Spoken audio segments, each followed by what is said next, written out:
I told my friend I don't want to date him, and our friends are saying I broke him. So my 21 female, friend of 10 years Mark, 23 male, called me yesterday to meet him for lunch and that he had something important to discuss with me. I had free time, so I agreed.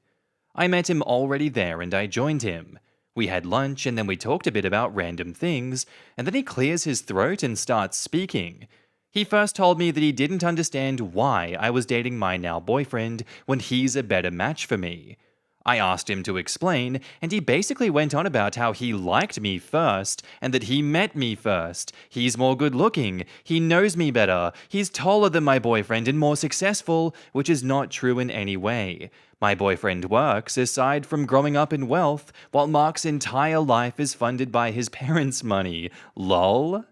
He told me he doesn't understand how I can be with him when he's always been around and waiting for me. I was out of words, and I asked him if he wanted me to be honest, to which he said yes. I told him that I would never want to date him, given how I've seen the way that he treated his past girlfriends. He ghosts them when he feels like it, and he just expects them to be there waiting for him. I told him that he's too immature and too irresponsible for me, and that dating him would be exhausting. I also explained that the reasons I mentioned were why, over time, I started putting a distance between us, because I didn't like the way that he treated the women in his life. When I was done, he was just quiet.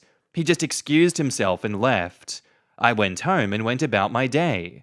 But later in the evening, our other friends started asking what I did to Mark and said that he's been a wreck since he met me for lunch and that he's been drinking himself silly and not telling anyone what happened. I explained to them what happened, and they're saying that I was harsh and that I broke him and blah blah blah. But I think someone had to tell him the truth, so am I the asshole?